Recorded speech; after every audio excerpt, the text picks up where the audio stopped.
For Pacifica Radio, I'm Christina Onnested.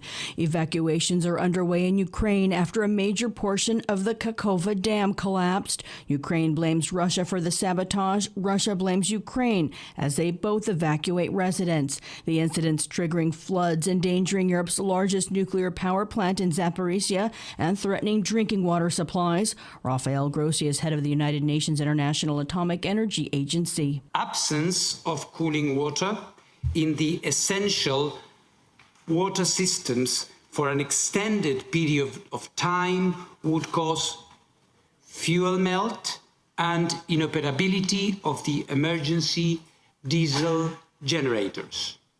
However, our current assessment is that there is no immediate risk to the safety of the plant. An estimated 100 villages and towns could be flooded, FSN's Julia Chapman reports. At least 16,000 people live in the affected area and are being evacuated. The dam at Nova Kakhovka in the Kherson region supplies water to cool the Zaporizhia nuclear power plant. Ian Burrell is a foreign correspondent at the Daily Mail newspaper. It also supplies the power for 3 million people in Ukraine. It funnels a canal system of waterways which provides all the water for Crimea. And, of course, it floods a huge area, just as there's talk of a counteroffensive in precisely that region. Julia Chapman reporting. U.S., Japanese, and Philippine Coast Guard ships have staged law enforcement drills in waters near the disputed South China Sea as Washington presses efforts to reinforce alliances in Asia amidst an increasingly tense rivalry with China. The week-long exercises include a scenario involving the interdiction and boarding of a vessel suspected of carrying weapons of mass destruction off the Bataan Peninsula. The Biden administration has been strengthening an arc of military alliances in the Indo-Pacific to better counter China, including in the South China Sea and in any future confrontation over Taiwan, the self-governing island that Beijing claims as a Chinese province. Indonesia is also holding a naval exercise with both the U.S. and China. FSN's Andrew Wood reports. Indonesia says the MNEK exercises off the coast of Sulawesi help foreign navies to respond better to natural disasters and humanitarian crises. It's about improving skills to work together and communicate better and not fight each other. The Indonesian Navy invited Beijing and Washington, as well as Moscow and Canberra, to send warships to take part. The exercises run Monday through Friday. China and America are increasingly confronting each other militarily over Taiwan.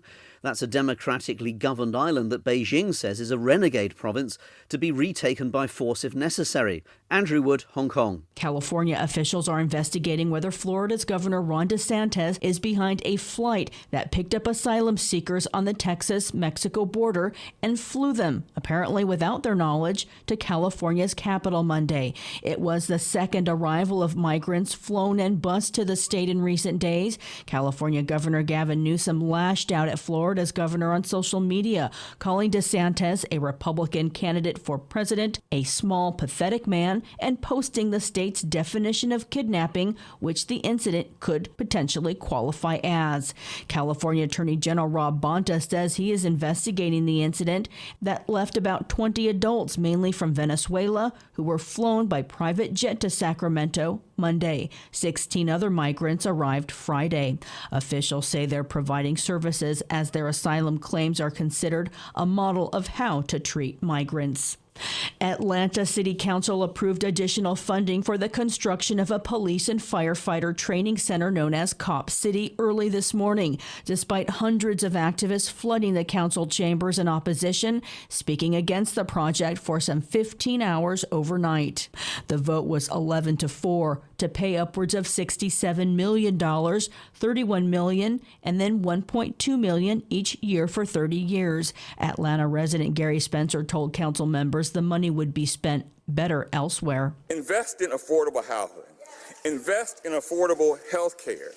including mental health care, invest in economic security and healthy environments, and the quality of education for the children who live here. Activists have been fighting to stop the project for more than 2 years. The movement gathered steam after law enforcement killed an activist, Tortuguita Manuel Paez Terran, who was in the forest where Cop City is being built. Last week, 3 organizers of a bail fund were arrested and accused of money laundering and charity fraud for allegedly funding violent acts of forest defenders.